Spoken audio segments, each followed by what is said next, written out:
Welcome to Chatter. I'm David Priess. This week, former CIA officer Jonna Mendez on spy disguises in fact and fiction. You know, a lot of that process came out of Hollywood makeup, out of John Chambers and Planet of the Apes and his half masks where you had chimpanzees that really could emote. That's what started the mask program. When Hollywood saw our full-faced animated mask, they couldn't believe it. Almost all of the people we were working with were men. If you approach a man with a wig in your hand, you have a situation just up front. They don't want to wear that wig. They don't want to glue on a mustache. I did not write this book to write about discrimination against women. I set out to write a memoir of my career. I kind of wandered into this subject and couldn't, no matter where I turned, couldn't get away from it and had to include it.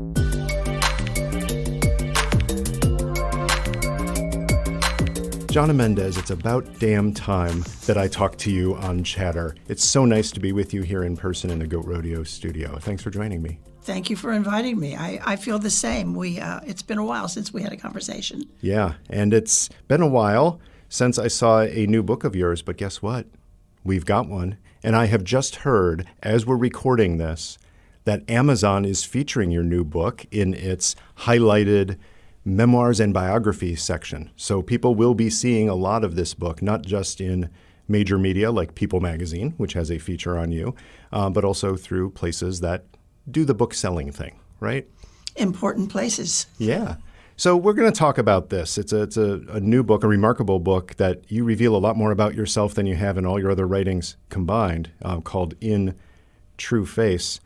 But I want to get people up to speed first for those few people living in caves who haven't seen you talking about espionage or haven't been to the International Spy Museum, where either you're there in person, as you are often, or featured in some of the exhibits and films and artifacts that are displayed there. So talk a little bit in a brief version about what you did as a career, and then we'll get into some of the details when we talk about the stories you tell in your book. Well, as a career at CIA, I was in multiple places. I went in as a secretary. I was a pretty good secretary. I kind of rose quickly, and I was working for the director of my office, and I was bored to death. Yeah. So I ended up taking some of our training courses in Office of Technical Service in photography because I was just personally interested in photography. And I found a niche for myself in photo operations, starting out in the dark rooms, processing the take from all kinds of cameras all over the world, segued from the darkroom piece of it to the operational piece of it, where I was actually going out and training the foreigners working with us, providing us with the intelligence, and somebody else was developing it. And that was great. And just to flesh that out a bit, it's really nice if Jonna can get to a place overseas that has intelligence that we need a photograph of or something related to an upcoming operation that we need a photograph of. But there are a lot of places that you can't easily get. So assets would often be doing the photography in places that we don't have access to, locked office buildings, private residences, government warehouses, things of that sort, right? All over the place. One of our cameras that I was teaching people how to use in developing the film, it was a small Tropel. And we only issued a Tropel camera, which was concealed typically in a pen, a really expensive fountain pen that still wrote. The people we gave that one to were people that could get right up to the desk of just, for instance, say Putin's desk. And maybe with one finger silently take a picture of the minutes of the meeting, the agenda for the meeting. That was the gold that we were that we were hoping for. But we had all kinds of cameras and all kinds of concealments, and whether it was our own officers taking the pictures or our assets, the foreigners that were working with us. It was the lifeblood of a lot of what we did, the intelligence that came out of those. That's a great foundation, and I think every aspect of that I'll be trying to draw stories out of you to tell them. But let's go back to the beginning. You talked about coming into the agency in the secretarial pool. Describe how women were typically employed at the agency as you arrived in the late 60s. Not the lore or the rare exceptions or the old OSS stories, but the actual reality for the 90% of women who the agency hired. What were the career tracks? And then we'll talk about how you helped to shatter some of that mold. Well, when I do this, then we start dancing around. How old am I? 29 is my understanding, but I don't go beyond that. When I came in, it was typical for women to be hired, say, as a GS3, GS4. Jean Vertefeuille, the woman who basically helped track down Alder James and put him in prison, came in with a college degree and all kinds of background, and she was hired as a GS3 typist. We all were hired as typists. And the goal then was to see how long it took you to get out of that and find something of substance that you could do. And almost every woman I worked with started that way and ended up in some sort of a professional career. But we didn't come in to professional careers. The men did. Yeah. But it's fascinating because you look to the 1980s, 1990s, and of course more recently, of course you have women chiefs of station. You've had a woman director of operations. You've had chief of disguise. You've had heads of almost every division and department in the agency. But for that generation, all of those women who reached those positions started as typists or secretaries, with very few exceptions. That's absolutely true. And because we were a technical office, if you came in with technical credentials, if you were a chemist with the background that we needed, or if you were an engineer and had all the training, you would not be starting as a secretary. You'd be starting at the lowest grade of engineer or chemist that they could find. But they would hire you into your technical specialty. But most people, say the analysts, the operations officers, we started really low. Yeah. But there was an exception. There's a woman that you write about that is worth mentioning, Eloise Page. Talk a little bit about Eloise. I discovered her while I was a secretary. I ended up actually meeting Eloise at Dick Helm's, I think it was his 80th birthday. I sat next to her. The former CIA director. She sat there all very prim and proper, and she had her purse. It was like the Queen's purse. It was that shape. Maybe it was the Queen's purse. She was a queen. It was sitting on the floor, and her white gloves were lying on top of her purse. And I looked at her. I actually, I got tears in my eyes. She was just such a woman. But she was Bill Donovan's secretary, and he was the founder of the OSS. Then she was. So back when he was running the Office of Strategic Services, she was working directly with him. At the very beginning of the intelligence community. Then she was his administrative assistant, and she worked her way into an overseas assignment. This was during the World War II period, and she ended up being the chief of station in Athens. She was the highest ranking woman in the intelligence community, certainly the highest paid. And I thought, well, there's my role model. Yeah. I want to be like Eloise. Yeah. She was, I guess, a ball of fire. But I asked some of the men early on when I discovered Eloise's career track and I was interested. I asked a couple of the men in the Directorate of Operations, and they would say, like, oh, that old battle axe.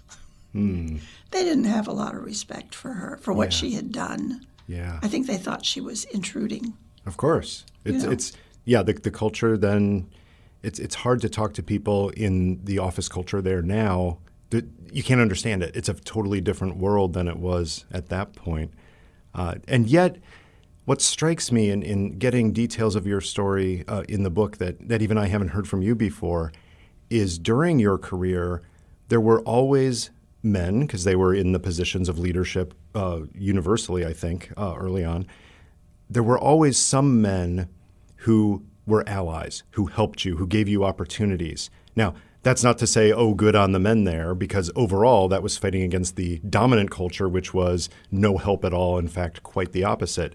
But it was nice to see that some people got it. And we'll get to a guy, one of them named Tony, that comes up later. But at the beginning, you were about a 2-year climb in the secretarial pool in OTS, the Office of Technical Services, to get to the front office. And then once you were in the front office, you did have one of those quasi-allies, somebody who said, maybe you can take some courses that would get you beyond what you're doing now. And that's when you started taking the photography courses. How did that happen? And what do you think you would have done if you hadn't gotten into those photo courses? Well, it all started, I called my boss out to the outer office where I worked, and we had quite a view. We were on Navy Hill, which is just across from State Department. And you could get the horizon of the mall, and you could see the turrets of the Smithsonian Castle building. And I had my boss come out, and I said, you know, the castle, the Smithsonian. I said, I have this feeling that there's a job for me down there because there's nowhere for me to go here. I was at a dead end secretarially. I said, I'm thinking about going and talking to them. And this man, David Brandwine, he was a wonderful director of OTS. He said, well, you could do that. Or he said, you know, you could take some of our photo courses, which were reserved for Directorate of Operations case officers. They weren't made available to us technical officers. He said, take some of those. You know, you've got time on your hands. You can only do one New York Times crossword puzzle a day. So how did you get in? Did you sneak in, or did he pull a lever and find a way to approve it? He pulled a lever, and I got to take the panoply of these courses that were unique photo courses. For instance, the first one I took was called Airborne Platforms. Ooh. And it was, they gave me a long lens, like a 200 millimeter lens. This is old film camera terminology. Yeah. And gave me an airplane, and a pilot.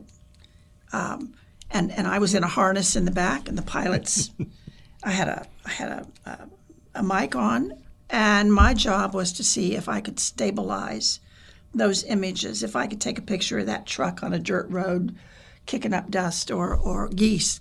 We flew with some geese. It was a day. I will never, ever forget that day. It was glorious. And I could do all of those things. And then you just, okay, what's the next course? What's the next course? Yeah. And I took almost all of them. So when you say you took photography courses, we need to get out of the mindset that this is like, you know, going to the local community center and taking a photography course. This is, yes, you took courses in film technology and processing, but also some things like airborne photography that you're not going to get at your community center. Or how to take a flash photo in the dark. Ooh. How to put a filter over your flash where there is no flash to the visible eye. Just all kinds of tricks and hyperfocal distances. How to walk out with a camera that everything is going to be in focus. You don't have to do that anymore. You don't have to be fiddling with the lenses. Just all the ways that we manipulated cameras to get what we needed. Did you have an artistic bent growing up? Were you interested in art, photography, anything like that before that? I was an avid amateur photographer.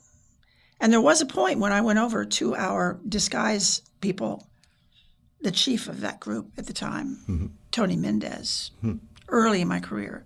And I said, I'm interested in what are your entry requirements to come over into a professional position over here. I did not follow that up because the photography thing kind of took hold of me. Yeah. But I had done some exploratory conversations over there. I knew that I didn't want to remain a secretary in that office, in that place. I was going to die. I needed another job. So once you're in the photography classes, it's not just photography, and I say just photography as if it's limiting, but you've just described how it's quite expansive.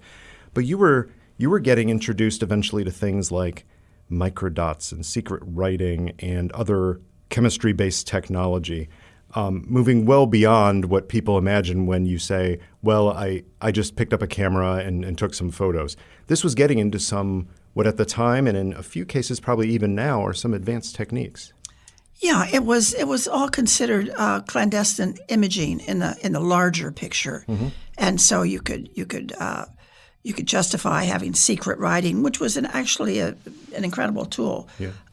Microdots were just another form of photography. We turned the full frame picture into a little tiny thing about the size of a period at the end of a sentence in a major magazine. Yeah. And that's how we would send them back and forth.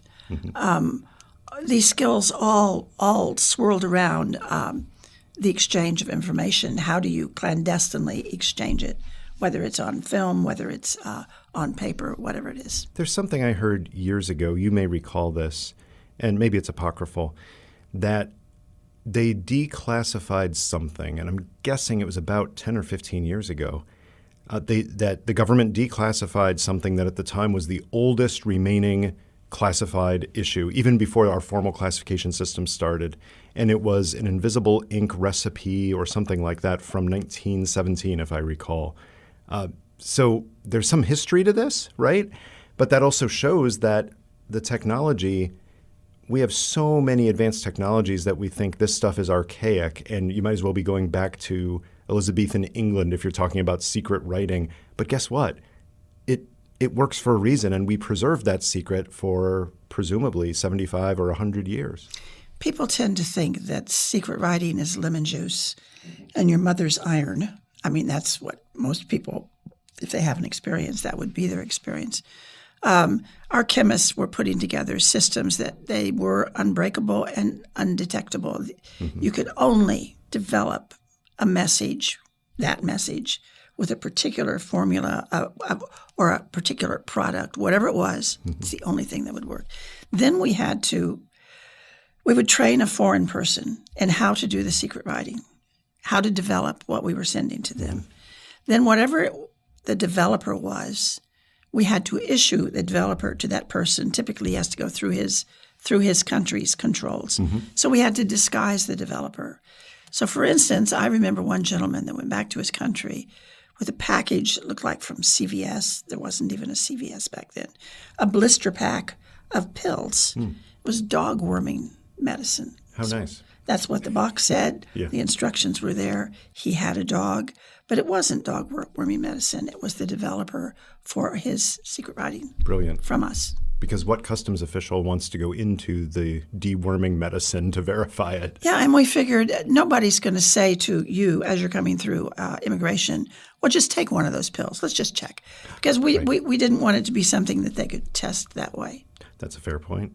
Talk about the Career Development Program, or CDP as it was acronymized at the time, because it was a program that, if I understand right, perhaps only one other woman had ever been put into it. And after a few years of doing this kind of work, there's Jonna about to go into the Career Development Program. What was it, and how did you get into it?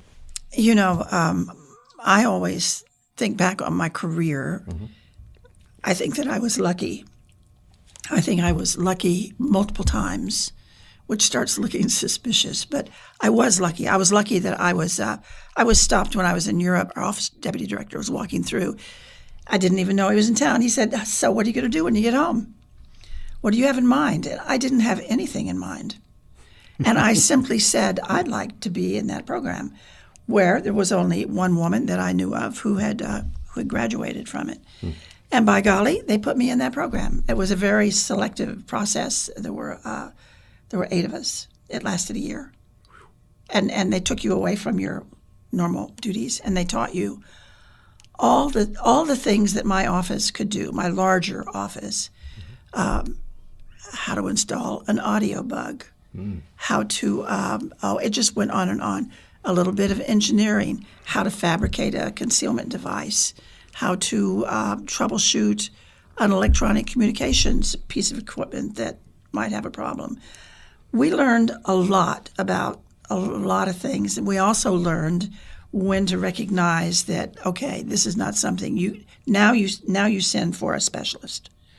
So if you end up somewhere in the far side of the earth, and you're looking at an electronic communication device on the roof of a building that has stopped communicating, you can try and fix it, or you can call the techs in.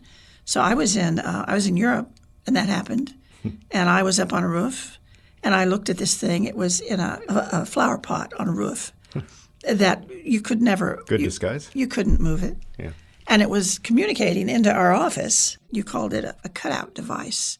Anyway, there was nothing I could do, and I knew that. And I had to call the techs, and I knew that. So what did I do? I kicked it. And I think I almost sprained my ankle. I just gave it a kick. Out of frustration. I thought, okay, so I'll go back and I'll talk to the chief of station and I'll say, we have to get the audio guys in. I cannot deal with this. And by the time I got back to the office, they were saying, oh, it's working. I fixed it. The magic heel. And this was one of my important lessons. Luck over skill. Anytime. Well, I'd have to say your luck probably improves the more skills you've developed. This is but true. Sometimes it's a kick in the right place. Sometimes it's a flower pot. Sometimes it's someone's ass. But you need to put a good kick somewhere once in a while in a career. Exactly. That's well put. That's awesome. So Yeah. the career development program wasn't really about leadership or management skills. It really was about all the tools of the trade across this wide office. It meant that if you showed up at some CIA station, you were capable of solving a multitude of problems for them. You weren't a one-man band, not a full-fledged one-man band, but you brought a number of capabilities when you came through the door. And to my office, that was valuable. Yeah. Yeah. In your new book, you talk about your personal relationships much more than you've opened up about before in print, including your first husband, John. Was that hard to open up and write that? That's a little bit different than writing about the Moscow rules of operational tradecraft or, Argo or other things that are more tactical and practical work issues. You're showing a lot more about yourself. I wrote this during COVID. I mean, the first big draft of this was during COVID, and it probably because it was COVID was why I was writing it. You can only do so many of those little jigsaw puzzles. You have to expand your horizons there. I had written about that marriage a little bit in a book called Spy Dust. Yeah. There's a window definitely into it. Yeah. It was hard to write it because basically what I'm writing about is how my marriage broke up. Yeah. And how I immediately formed another relationship. It's a little tricky. But no, I thought, the people that know me know that story. Yeah. And people that are not my good friends, maybe they'll read it and recognize something of themselves in it. Yeah. I don't know.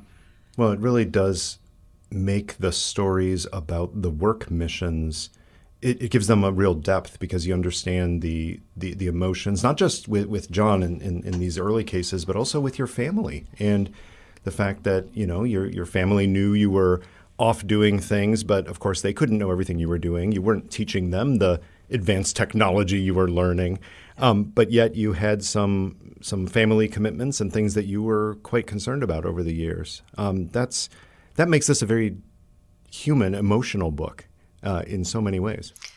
That's kind of nice to hear. I'm too close to it, so I don't know how the public or how my friends will react to it. But it also, the personal piece of it started happening the first time I went back to the States and went back to my friends that I'd left in Wichita, Kansas.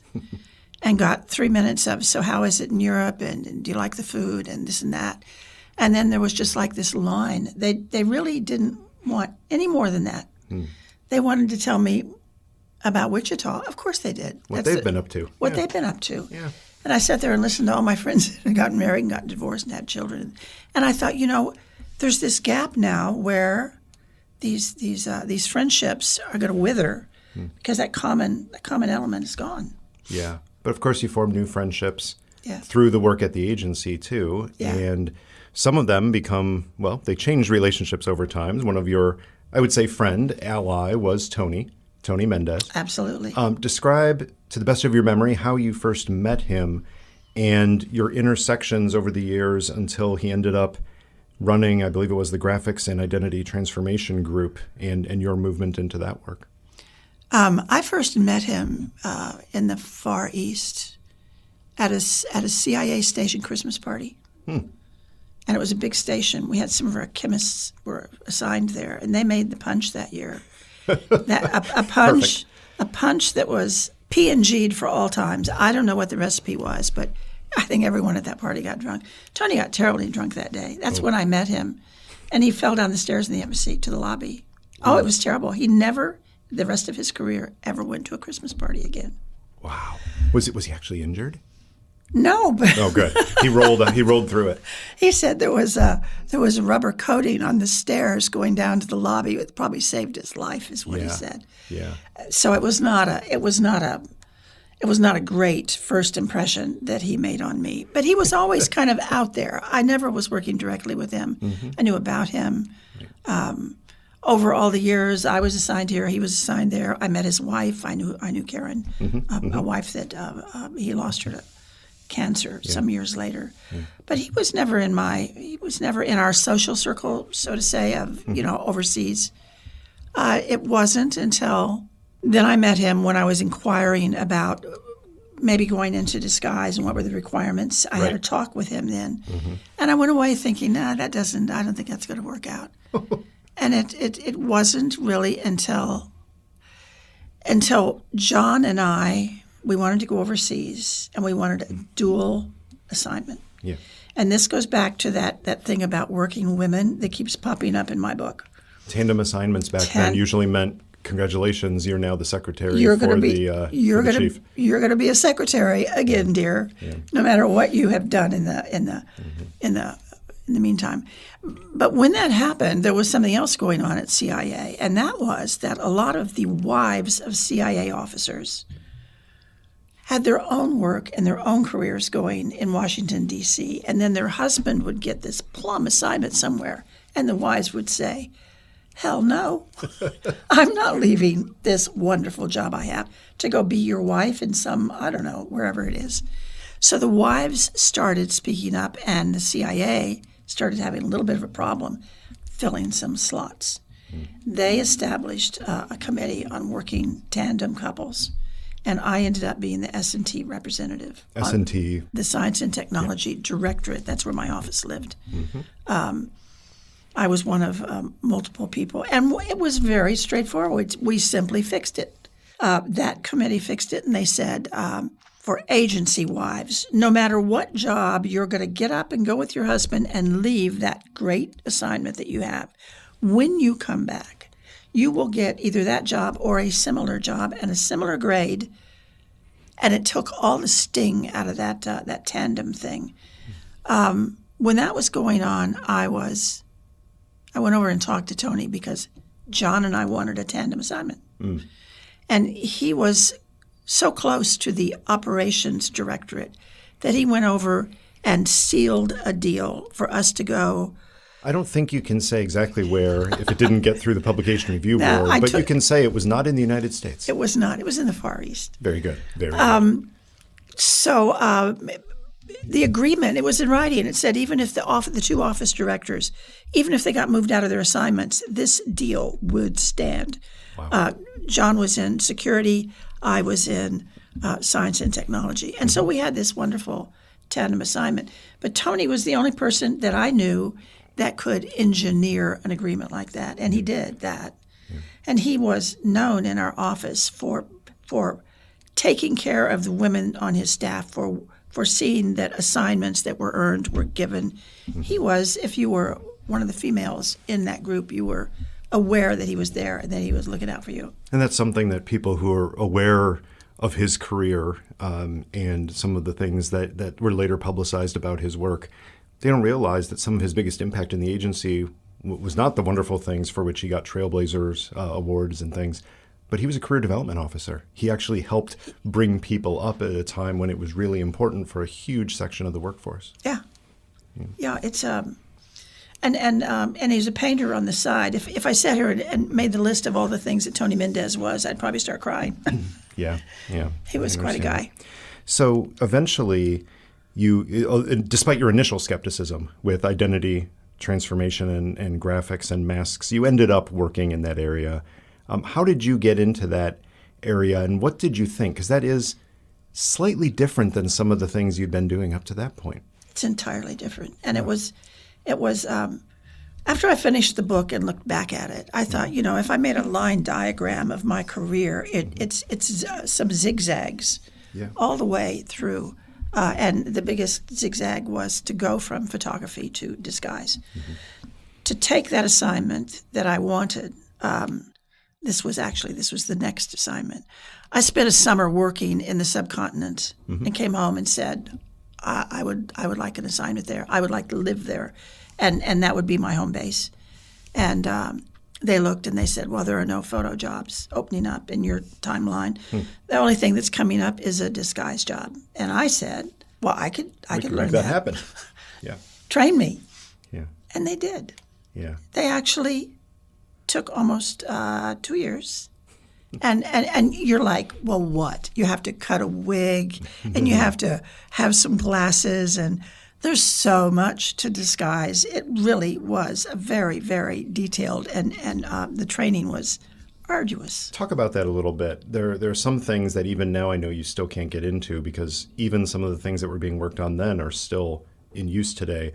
But to the extent you can, share some details about the wide range of things you had to learn to do effective disguise.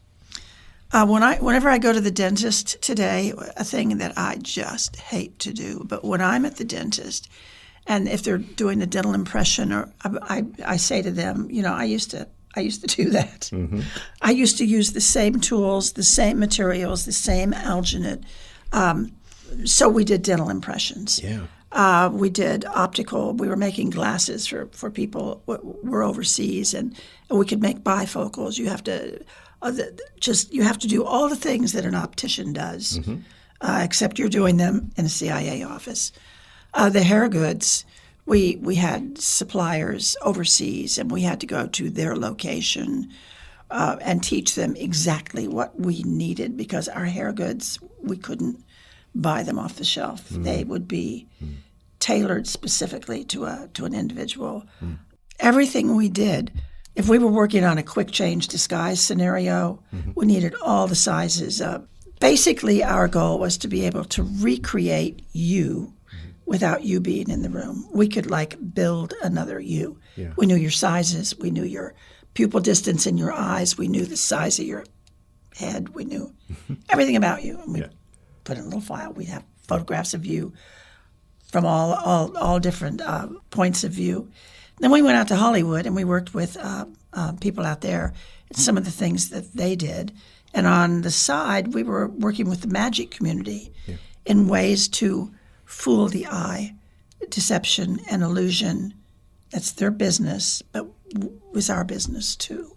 That's what was fascinating in talking with you years ago about this, is everybody focuses on, the mask, the hair, the kind of the Mission Impossible idea of just the change in the face.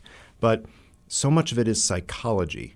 And whether you're working with experts, and magicians are basically, social psychology experts and experts of perception. But you have to get to learn that too. So it's not just the skill of how do you weave together this kind of hair for this kind of identity transformation, but you have to be thinking about angles and about movements and about perceptions and distractions and dissimulations in order for that to work. And then you have to train the person that you're disguising to carry it off. Is that the really hard part? That could be hard. You have to realize that most of the people we were working with, almost all of the people we were working with were men, not women, because we didn't have really any women case officers back then, very few. So it was men. If you approach a man with a wig in your hand, you have a situation just up front. They don't want to wear that wig. They don't want to glue on a mustache. They don't want. Current events helped things along. Once we started dealing with terrorism and narcotics, counter-narcotics, all of a sudden, these materials that would allow you to disappear from view became a form of body armor. They would protect you from people with guns. They might keep you from getting shot in downtown Bogota because you look like a gringo and you didn't look like one of them. Then it took on a whole different approach. We used to have people that would walk into American embassies, come into They had to get by the gate guards. They'd end up maybe at post 1 saying, I want to talk to an American intelligence officer. Well, there's a protocol. Somebody has to go down and talk to those people. Guess what? They went in disguise. Yeah. This is after terrorism, after all of that really picked up speed, because there was a fair amount of people coming in off the street just wanting to know, well, who's in there? And if I wait for them when they come out at the end of the day and follow them home, I wonder where they live. Yeah. And if they have a wife and kids.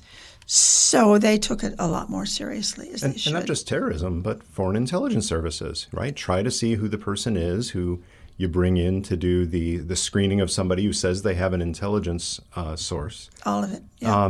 But you don't want that person to be identified as one of the intel people. So disguises make sense even in a very controlled setting, much less out on the street where there's, in a sense, fuller scrutiny. So the way we would sell it to the male case officer that came in for the disguise scenario is we'd put everything, we'd see him a couple of times, and then we'd have a final fitting. This is what you'll look like. So how does it feel? And they would all say, feels great. I like this. This is good. Thank you. Thank you very much. And they're getting ready to leave, and you go, no, hold on. What we want you to do is go down to the cafeteria at lunch, and we scheduled these around lunch. Just go down, wear your disguise, go through the line, get your meal. Just wear it in public. Just see how you feel. And they always, I don't ever remember one of them coming back other than enthusiastic saying, my boss was there. He was at the next table. That's great. They were stunned. And so then you had some confidence that if they needed it, they would use it. Absolutely. Without that initial trying on period, you never knew. You played a key role in developing and advancing what we called the semi-animated masks, or SAMs. There are some details of that you can talk about more than you could even a few years ago. I remember when I talked to you for my first book, and you talked about your mask use, even up to and including the Oval Office. There were some things you couldn't talk about, but you can share some of the ideas and fundamental technology. So what is a semi-animated mask, and why is it so useful? The semi-animated mask was a half mask. And the semi-animation meant that your mouth, it was really your mouth. The mask would stop somewhere in the middle of your cheeks. There would be some hair goods. There would be some kind of a beard, maybe a mustache. There would be a wig. But you could put this thing on very quickly, put it on, take it off. And you could have a conversation. You couldn't get right up to it. You would start seeing that the forehead, that the eyes, that it wasn't moving like it maybe should have. But from a reasonable distance, really effective. It was really effective. We used that the whole time we were using it, we were trying to develop a full face mask that would animate. That was the gold standard, and we developed it. Now we had a couple of our people at headquarters who were working our end of it. Then we had a contractor who was working his end of it. He had a full up lab. He was a scientist, keeping notes and doing experiments and writing everything down. We were a lot more loose in our pursuit of this holy grail. But we got there, and we produced these masks that were just incredible. I was chief of disguise when we really produced them. The first one, we were going to take it to the White House, but we burned it up in an oven instead. It malfunctioned overnight. We had to, you know what burning tires smell like? Oh, no. You'd walk into our office, and you couldn't be there because it was just reeking. It was that mask. So they did it again. And then we had a capability that we had never had before. Mm-hmm. You know, a lot of that process came out of Hollywood makeup, out of John Chambers and Planet of the Apes and his half masks where you had chimpanzees that really could emote and be expressive. That's what started the mask program. When Hollywood saw our full-faced animated mask, they couldn't believe it. They didn't need to do that because by that point they could do it with CGI. Yeah, in post you can take it up. Yeah. They could create a thing that didn't exist. Yeah. We needed the real object, the real hardscape. So people may have had a preview of this story elsewhere, but I think you really should share the story of how it was you went from trying one of these on yourself to suddenly being in the Oval Office with a president of the United States showing off a disguise. Tell that story. It was George H.W. Bush was president, and he had at one point been the head of CIA, the director. While he was the director, we had given him some disguises, so we had some photos. So I made a little file of photos of him in his disguises. We had just created, really, I think it was the first full face mask. I was African American. I had gloves that went with it. I wasn't handsome, but it worked. And I showed it to my office director, Frank Anderson, and he said, "Oh my God, this is so cool. We have to show it to the head of CIA." That was Bill Webster. So we took it to DCI Webster. He liked it a lot.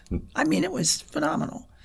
And he said, "Well, we're going to the White House." And I said, maybe not with a black male, because there are all these barriers for me. I don't sound like an African-American male. I don't really walk like one. Why don't we do another one? Why don't we make me a different female? That's what we did. Okay. Different hair, different skin, different everything.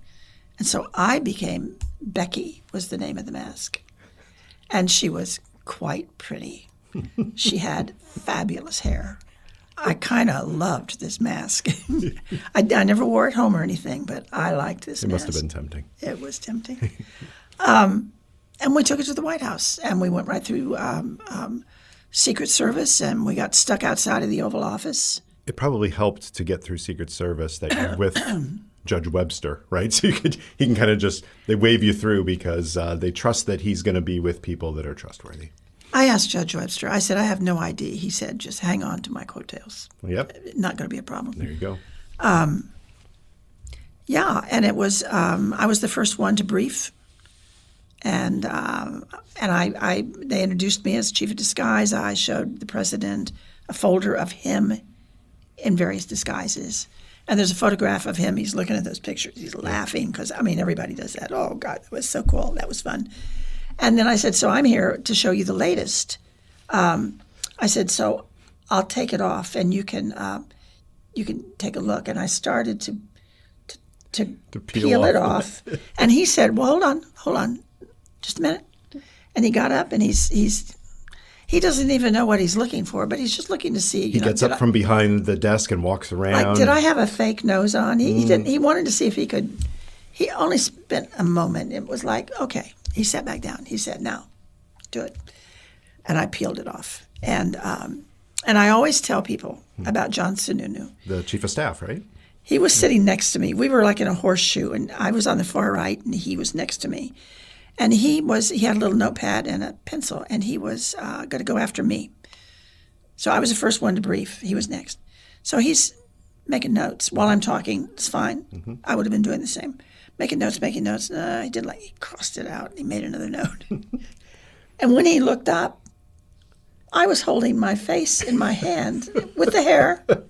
There's a great picture somewhere. It was this moment.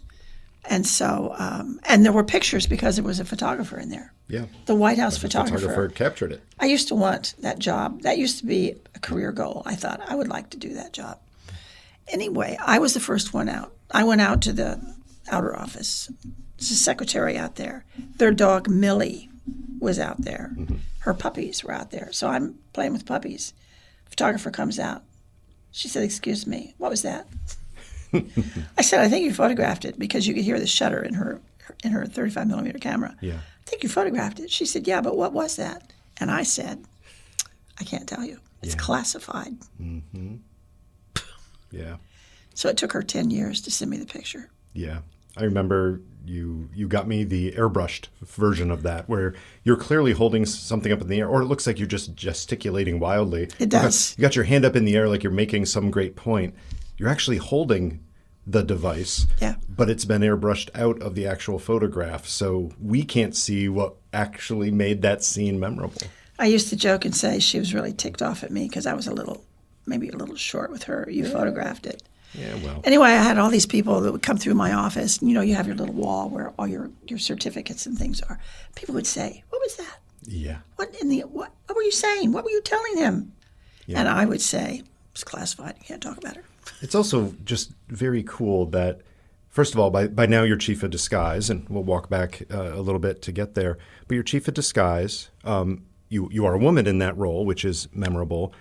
Analysts go in to brief presidents, some presidents more than others, but George H.W. Bush had plenty of briefings from agency officers. Operations officers, less often, but will go in and brief presidents. But OTS officers going in to meet with presidents, not nearly as common. It happens for various reasons, but not nearly as often. And there you are having that moment and being able to show people that now you're leading, hey, guess what? We get to do cool stuff like this in Washington, not just overseas. 3 OTS officers went into the Oval Office that we knew of, and it was 3. Mm-hmm. Dr. Crown was one. It was a unique situation. Tony Mendez was the second one. Mm-hmm. I was the third one. Mm-hmm. Now, there may have been more. Who knows? Right, but at that point. It was a place of honor. Yeah. Now, you mentioned being chief of disguise, and I seem to recall that earlier you had been, obviously you were a deputy chief, but you had been offered the deputy chief of disguise, and you were hesitant to take it. Why is that? It's a little personal tick that I have, mm-hmm. in that running the thing was never my goal. Mm-hmm. And professionally, that's probably something you can be criticized for. It just wasn't my goal. Yeah. And I thought, I'll get bogged down in finance meetings and program calls and all this. Yeah. I don't want to do that. I like the hands-on piece of it. I like working mm-hmm. with the people overseas. Yeah. I like going out. I had a trip to China.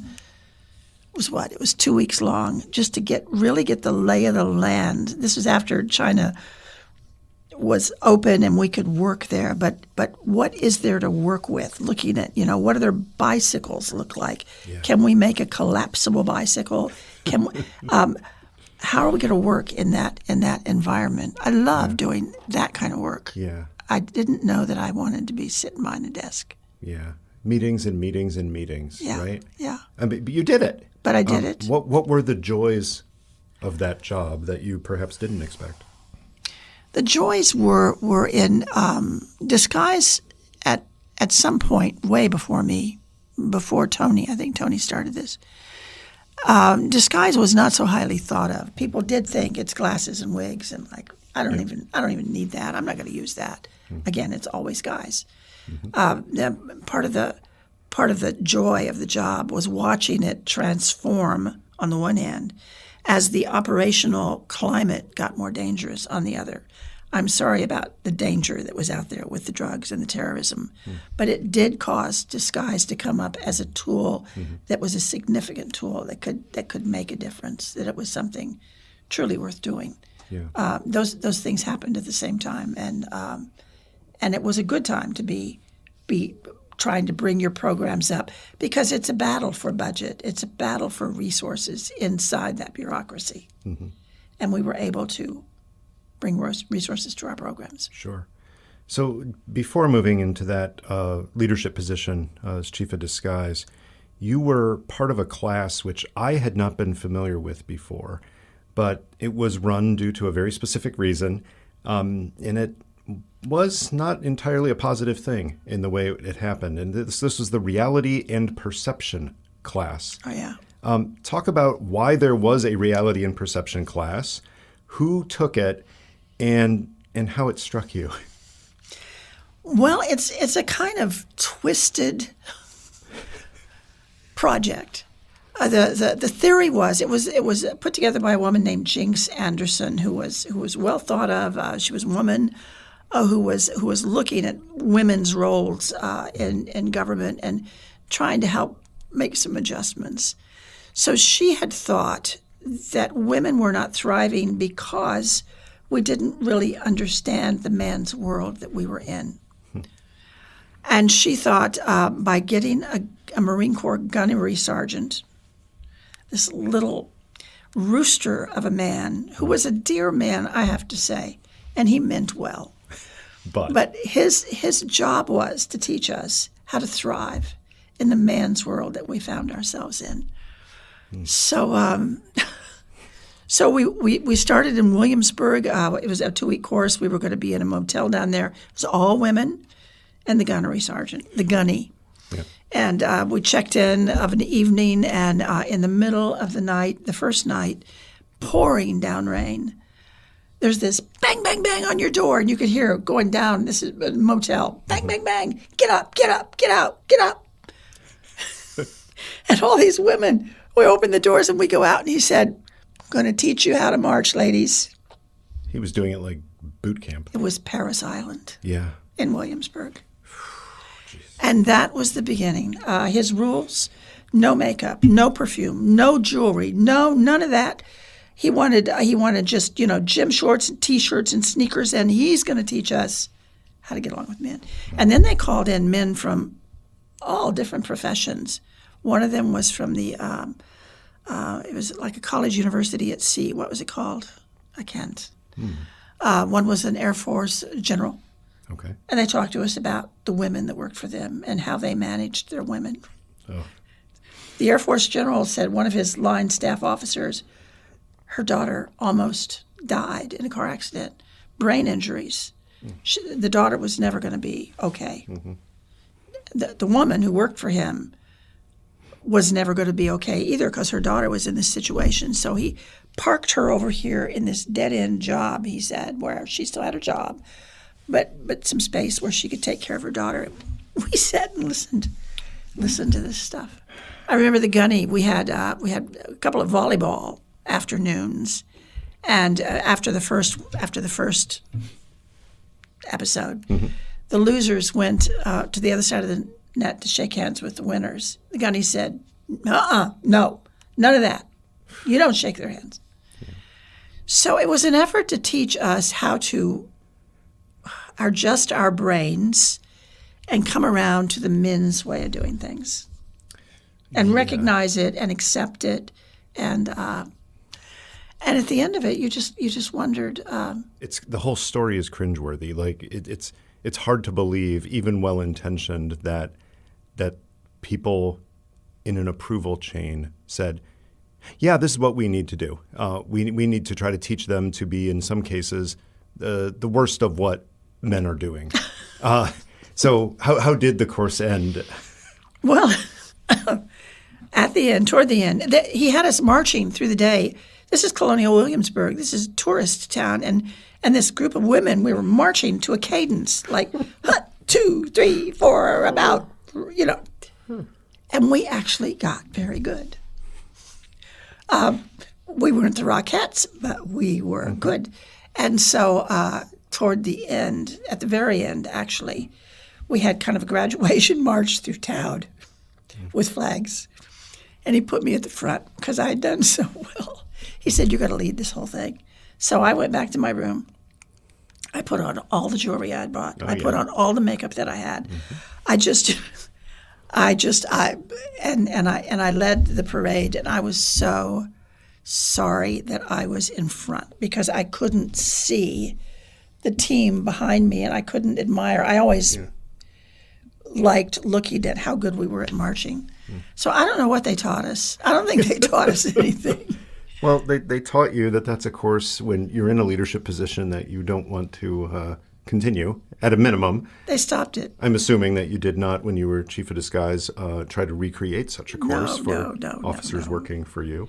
But it was a CIA kind of a fumble, an attempt. They didn't know quite what was wrong, but they thought maybe this would fix it. Yeah. Well, it wasn't the first time there have been attempts to correct it, but sometimes in the larger issue of the women workforce at CIA, it's actually come to lawsuits, right? There was the famous case of, was it Janine Bruckner? Yeah. I think I have the name right. I'm sorry if I don't. Janine Bruckner. Yeah, and Bruckner. And then eventually in the 1990s, a group of DO women, Directorate of Operations women, suing because of denied promotions and power.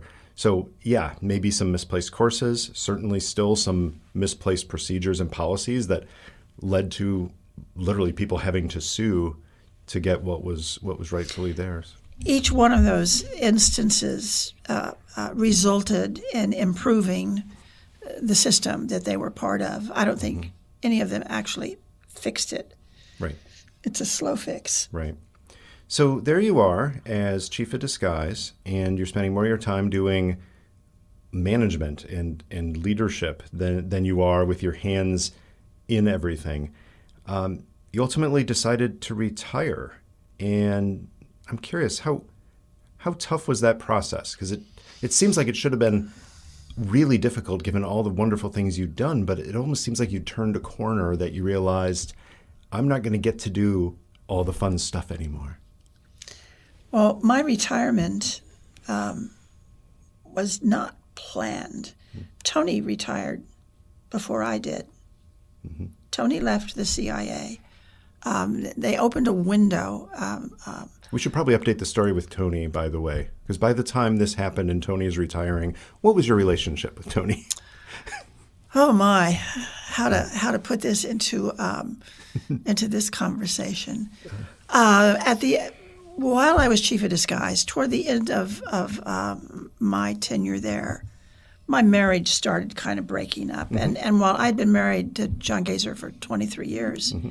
it just wasn't really working anymore. We were going two different directions. It was clear to me that was not the situation that I wanted to spend the rest of my life in. Right. At the same time, kind of concurrently, Tony Mendez and I started working more and more together, more and more on the Moscow problems. We had a huge surveillance team. We would take it out at night. We would run Moscow-bound officers with our surveillance team as training exercises. And so I became very caught up in that. And my husband and I ended up getting divorced. Mm-hmm. Then what happened? Then I started dating Tony Mendez, and he said very early, "This won't work. He said this is inappropriate because I'm 2 levels up your boss, and that chain of command thing. Yep. He said I'll look and see if I can't move." He was so uniquely skilled that there wasn't any place for him to go, and then the White House said they put together an early retirement program at CIA. Right. Didn't matter how many years you'd been there, didn't matter your age, but there were some qualifications, and if you met the qualifications, you could go. So Tony retired, and I said, what if we stop dating and you find yourself out there at the end of Yep. the road? Anyway, so he retired. And then sometime later, we got married. So now he's retired and he's painting. He was always an artist. Even when he was working, he was an artist. So he's painting and I'm still working, and I planned on working a good long while. This gets tricky. And then I got pregnant. Yeah. And I thought, well, I can do this. I can still work. And Tony's home. We could make this work. And so after our son Jesse was born, I lasted 4 months. When they opened another window, and they said, "We don't care how old you are, or how many, or your age, or how many years you've worked. We don't care. If you could dance on the head of this pin," and I could. They said full retirement, and I retired. Jump. So Tony and I looked up. This is like slightly less than 2 years after we were married, and we were both retired. Yeah. This was sudden, and it was quick, and it was a jolt because the CIA had been our lives, both of us. We were both really committed to the work we were doing. Yeah. Yeah. And then we were both over here. Yep. When you leave CIA, there's this huge door that clangs shut behind you. And now you're on the outside. And I mean, you're really on the outside. And so all your friends that you've cultivated over all these years, they're on the inside. And you discover that the ties that bind you, it doesn't work very well if you're not working together. As a matter of fact, at my old office, our retirement, the men that retired from our office had a very short lifespan, average lifespan. They would have heart attacks because they were so involved in the work. But what we found out, because Tony was an artist and he had a big art studio and he had huge shows twice a year, while we couldn't go in to see our friends, they could come out and visit us. So we were able to stay connected that way, and that was kind of interesting. But we thought we were done with it. He was painting. Right. I was doing fine art photography. His grown son was a sculptor. That was the art studio. That was the art shows. And I thought, well, I'm going to be a mom. I'm going to learn about karate, and that's great. I can do that. This will be a whole new world. And we thought we had stepped away from the whole spy thing, but we had not. You get pulled back in a different way, right? Yeah. Well, we started teaching. David Major set up CI Center. Former FBI. Former FBI. Just he was very involved in the intelligence community. He got a lot of good people to come in and do some of the training that had been internal training at CIA. Now they were outsourcing it. I thought the quality of the training was way improved. So we did some of that. And then we started working independent of him. We were doing training at DIA. And this thing just grew and grew and grew. And then Keith Melton called us and said, we're putting together an international spy museum in D.C. And we think we want Tony to come down and help us organize this massive project. They had all the artifacts. Keith Melton had tons of artifacts. But they had to be organized and into some way that made sense. So Tony went down for about 3 months and met with them. They called it charrettes. They're putting together, we could do this, we could do that. Then Tony, the man who had always supported women in his career, said, why don't you ask my wife to come down too? And then Tony and I both became founding board members of the Spy Museum. Yeah. And from then until now, the Spy Museum has been our special project. It has served a remarkable educational function, not just an entertaining function, which is part of it too, but an amazing informational function for so many people who otherwise would only get it from pop culture. And we both know how mixed pop culture is in accurately representing the business of espionage. I think you put your finger on it, because I thought of it initially as an entertainment that people will walk through and they'll go, oh my God, look at that. That's fun. But because Mr. Maltz, who funded it and founded it, because he hired actual museum curators, museum people to put together his museum, it has turned into an educational hub.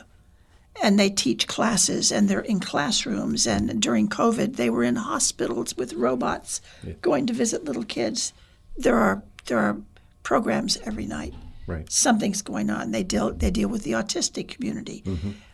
They're everywhere, and it's nothing but good for the intelligence community. And I would suggest that it's also, and disclaimer here, both of us, do volunteer work and other work with the Spy Museum to help out their efforts.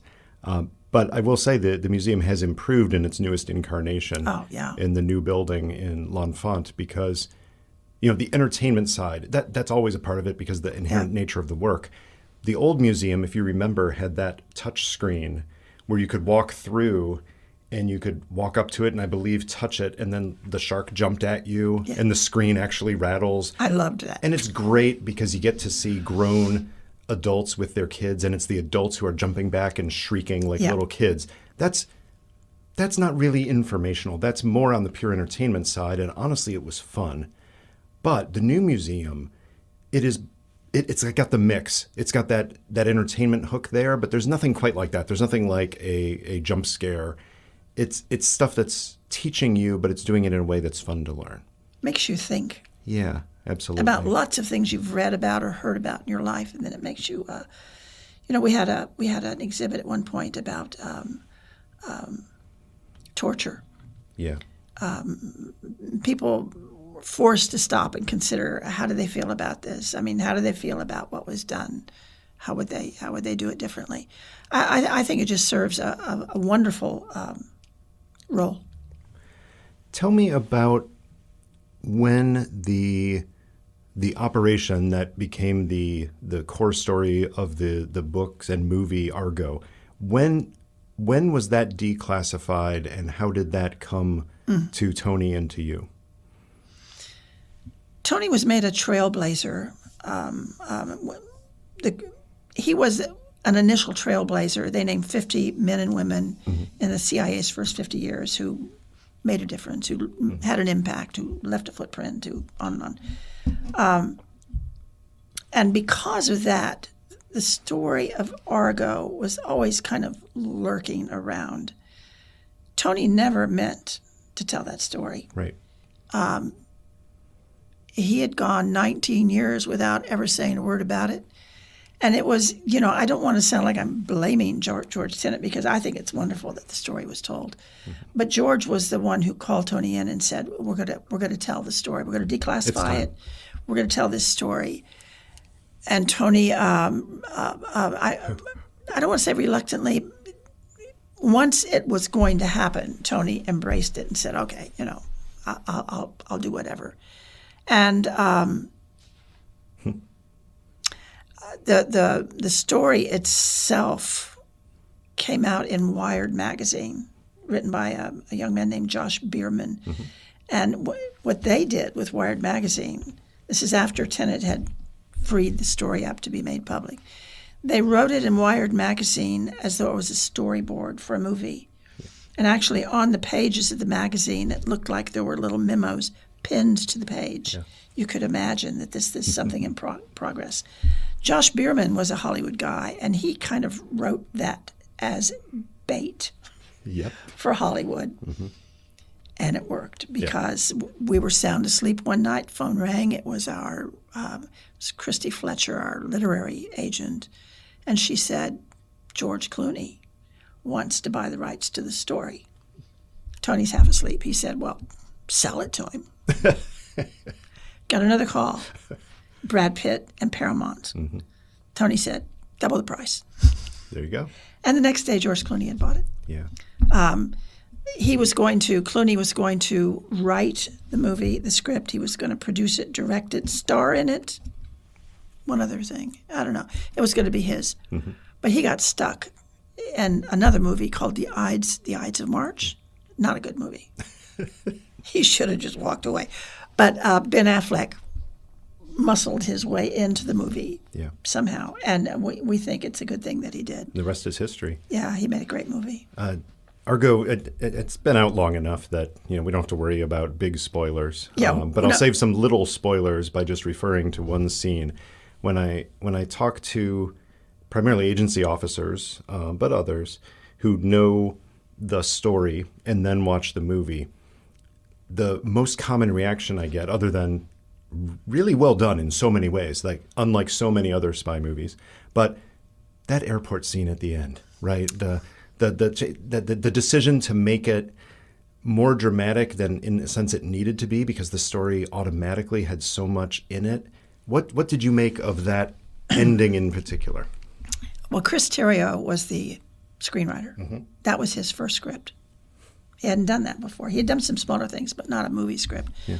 The script actually won. There's an award, the Blackstone Award, something like that, for scripts that have been written but not yet produced, and he won that year. We talked to Chris about that, and we had no control. Yep. We had Chris for a week, and he knew the story backwards and forwards. Yeah.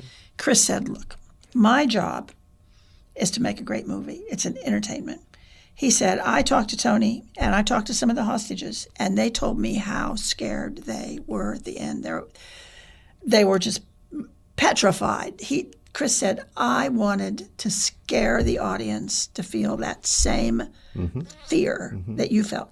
You guys said you're peeking out of those little tiny airplane windows looking for F-16s that we had sold the Shah. Chris said that wasn't going to get it. And that's why he built that ending that I think everybody appreciates. That was that was exaggerated. Yeah. It was ridiculous. I don't know what would have been ideal. I'm not a screenwriter, but I got to say, I've had the thought in my mind, and this will prove why I'm not a screenwriter, is I would have absolutely loved it if at the end as they're getting on the airplane, suddenly all the noise in the airport and all the cacophony that is a Tehran airport, they get on the plane and that suddenly fades at the same time that all you hear is a rising and increasingly loud and fast heartbeat. And as they're on the plane, they're looking out the window. It's dead silent, which almost never happens for an extended scene in a movie, except for the heartbeat. I like that. Again, Hollywood, you can call me and we'll talk. But I'm not sure that would have worked. But I gotta say, it does not end the movie as well as it deserves, because the rest of it really is fantastic. Well, you know what happens when you have that ending that is obviously fake, and I didn't ever meet anyone who said that really happened, right? No, everybody said that didn't happen, right? Yeah. Once they know that ending isn't real, then they're going to question, well, what else? What else is? Mm-hmm. What Tony did before they wrote the movie, Tony said, because they're going to make a movie, now we have to write a book. Yep. Mm-hmm. And the book Argo is Tony's unfettered memory, and it goes back to the 30-page operations report that you file after the fact. Everything that happened and didn't happen is in the book. Yeah. So, for instance, there is a man that he worked with, whose name I'm not going to say, but his name is now public, who's come forward recently and said, I was there with him. He was. There were two people that went into Tehran. Yeah. If you read the book, Tony calls him Julio, which is kind of, I said, why are you calling him Julio? He wanted to call him Julio. But he was a linguist. He was there to help with the papers, and he was very valuable when he was there because there was a wrong date. And he saw it, and he fixed it. So, and the movie makes it look like, well, Tony, I think, was a hero, but it makes it look like it was just him, when in fact there are teams of Canadians that were the Royal Canadian Mounted Police were part of it. There were people back in D.C. in our offices. It was a huge team. Yeah, really hard to make a good heroic team movie. It's been done, but of course the tendency, and I forgave that, and I still do. I forgive the focus on the individual in that case. But I got to say, the book, I will also recommend the book, because the nuance in the book enriches the experience of watching the film.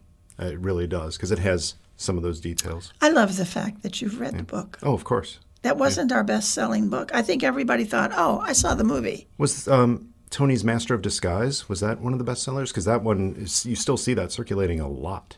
That did very well. And if you look in The Master of Disguise, I think it's chapter 9 is the story. Yeah. So the short version. Yeah, the short version. Yeah. So as we've moved to movies here, of course, Argo, you have a very personal connection. But I'm really curious what you think about other movies that have tried to portray some of the things you worked on. There aren't too many that do photography in the intelligence context, although Spy Game has a little bit. The Conversation has it quite a bit. But certainly on disguises. I already mentioned Mission Impossible, but of course there's TV shows like The Americans that go into disguises. What are your reactions when you see those generally, and then which specific ones really hit you? You would be sad to learn that I don't watch that many spy things, because I didn't watch all of Homeland. I get irritated. Yeah. It's like that's not it. That's not right. But I did watch The Americans, and I watched it because I was at the museum one day, just walking through the cubicles. Couldn't see the people. They're just some voices. And somebody said, Washington Post is looking for a review of The Americans. Who's watching The Americans? I said, I am. I had just started. I mean, I had seen like 3 episodes. I am. Technically, you were watching it, yes. They said, well, Jonna, you want to do the review? I said, sure, because that's what I say. Yeah. And then I went home and I watched, how many episodes were there? Was it 6 seasons maybe? Oh, it was just huge. Yeah. And I kept saying, no, I can't go out I can't. Yep. Now I'm tied up for the weekend. Yeah, no kidding. I loved that show. I mean, and disguise is a crucial part of so much of it because, again, not giving away spoilers because people probably should watch it, but the primary couple, the main characters, almost every episode have some disguise. Now, a lot of them are what we would call light disguises, right? You see, when you see Kerry Russell wearing a wig of a different color and slightly different 80s hairstyle, it's still Kerry Russell. That's exactly my point of view. It's still Kerry. She never, they didn't, I think she's so pretty. I think they didn't want to muss that up. I don't know, because they could have done so much with her, but They did a couple of really good ones on him, where once I didn't recognize that it was his character and my wife punched me. And he inhabited his disguises. You know, he became that mousy little guy, and he was meeting with Martha, and he was just he was this handsome man, and he just got into that. And I used to use that as my example of this is what a good disguise looks like. But that also points to what you pointed out earlier: is it's not. Of course, it's about the disguise, right? The craft that goes into a really good disguise is important, but it's about training the wearer of the disguise, how he wore it, how to do it. And I think he really did show that. Yeah. I did a chief of station at one point, is one of my favorites. He came in to my disguise lab. He was bald, really good looking guy. Bald. I respect him already. Cowboy boots, jeans, big buckle. He wore it really well. And so I gave him a disguise, and we ended up, of course, we put a wig on him. You couldn't not. And he really liked it, but it wasn't a wig. It was a toupee, and it was like an $8,000 handmade just for him. It was perfection. Oh. And what we did for his assignment is he wore that thing every day. And his disguise was to take it off. And when he took it off and became the bald guy, I said, in the back of your closet are some shirts that you would never wear. Somebody gave them to you. And just find his costume so that when you're going to be in disguise, you've got this character and he's ready to roll. And I talked to him years later, and he said, that just worked so well. That was really, really good. He said it was, he became this kind of European dude. Yeah. Bald dude with a little bit tinted glasses. And different cultures have different levels of shaved heads and bald men, right? But many of them, just because of aging and men, do have bald men. Is it easier in a street operational environment to have someone who is bald or has a shaved head to adopt a wig and a disguise? Or is it better to have somebody who normally has a full set of hair but suddenly goes out and has a shaved head or has a bald disguise on? Because I could see that attracting attention in some places more than a traditional disguise would. We like a bald head walking in our door because you guys are a blank canvas. I mean, you can do a lot with this. What do you want to do? You can do anything with it. Yeah. It's an invitation to a disguise. Right. Yeah. Where, I mean, otherwise, then if you've got hair under a wig or something, and you're always worried about the edges, and these guys, they're putting these things on in parking garages in the dark. So instead, think about this. Think about a mask as just a vehicle for all the hair goods, the beard, the mustache, the wig. What if the mask is still your face, which means it's really easy to make? We don't need a sculptor to change your. Right. So the mask is just, everything will be in the right place. You just slip on the mask. You can do that in a parked car in a garage. You don't need a mirror. You get out, and it registers. Once, you can just feel that, okay, it's on right. Yeah. That was a very cool way to go.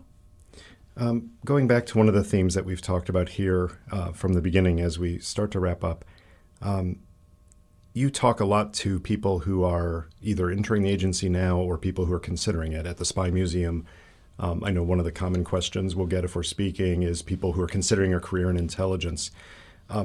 What do you say to women who are curious about joining the CIA now, and do some of the warnings that you would have given to yourself and to others back in the day, do they still apply now, or have you come to an understanding perhaps that things are different and you give different advice than you would have?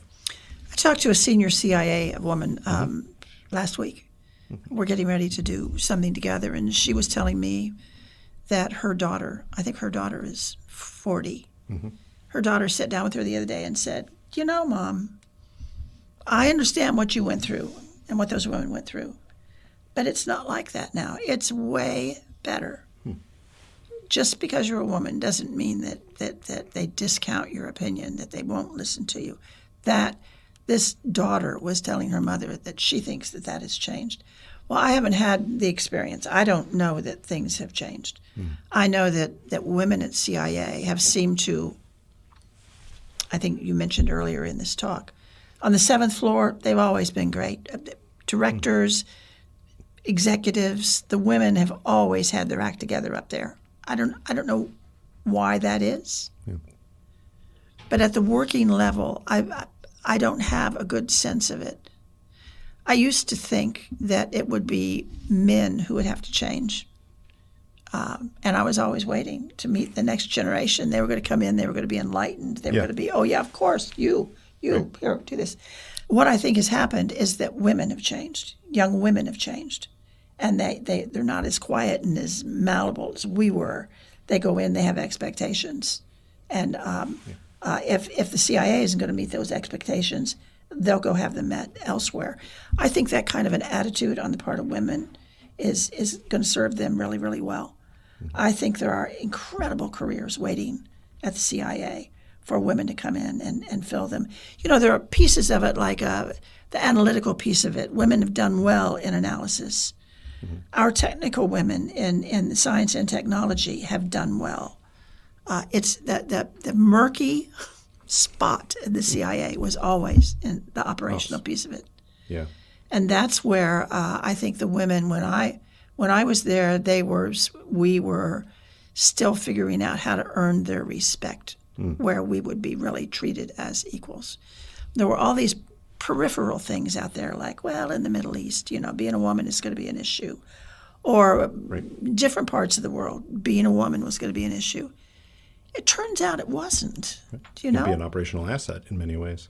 That's my point of view. I don't apologize for being a woman. Use it. It's a strength. It can be a strength. I don't know. It's still forming and reforming. Yeah. I'm not there anymore, but yeah. How important was it to you to see women in every senior role of the agency a few years ago? I mean, you'd had an executive director, the de facto number 3. Now I think they call it chief operating officer or chief exec, something like that. But the deputy directors of operations, analysis, S&T, digital innovation, and then to see a woman case officer rise to become director. What do you think, seeing that every major leadership role has now had a woman in it? When I would give a talk, I would go through what you just went through. I would make sure that people understood that the women at that organization were basically running it, and have been for some time. Yeah. Women have been represented quite well. But that was never the piece that I was having an issue with. My mom worked at Boeing when I was coming up. Oh. She worked in computers. I was in Wichita, the airplane capital of the world. And my mom would be routinely laid off by Boeing because they'd lose a government contract, so they'd cut back on personnel. My mom would be sent home. She was in computers. Then they'd get a new contract. They'd hire my mom back. Now she's working for the men she was training when she was.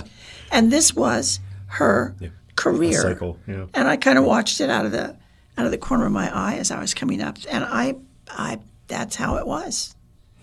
And it wasn't just Boeing. That's how it was everywhere. Yeah. So we've come a long ways, I think, from that kind of blatant discrimination.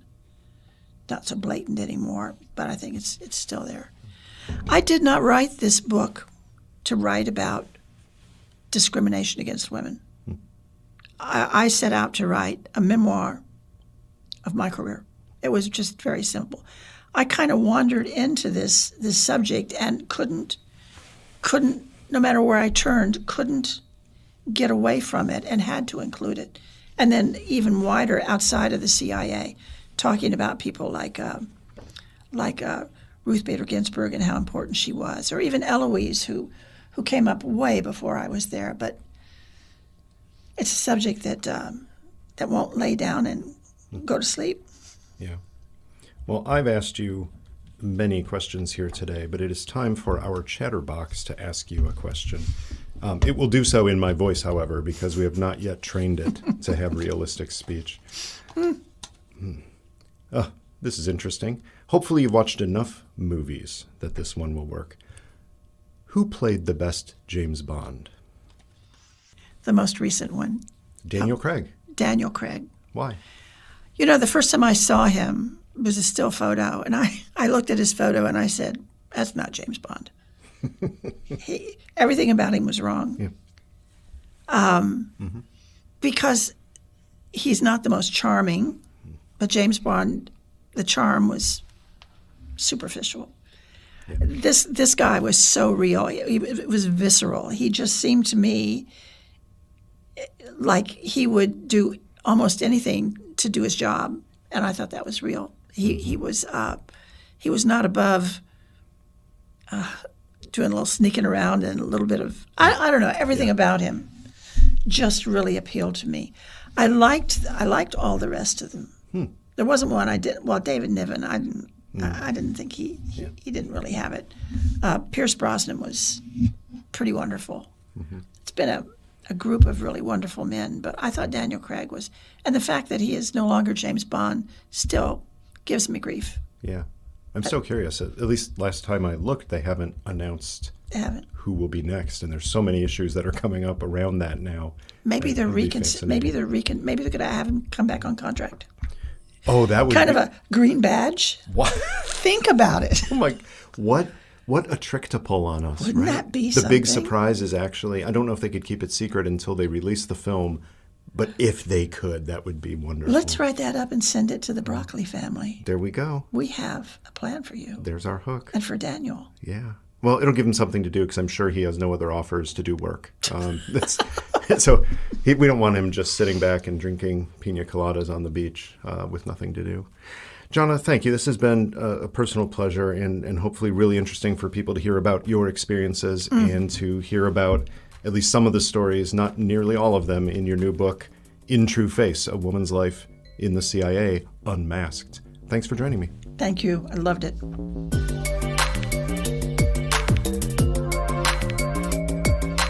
That was Chatter, a production of Lawfare and Goat Rodeo. Please subscribe to the podcast and find us on Twitter at ThatWasChatter.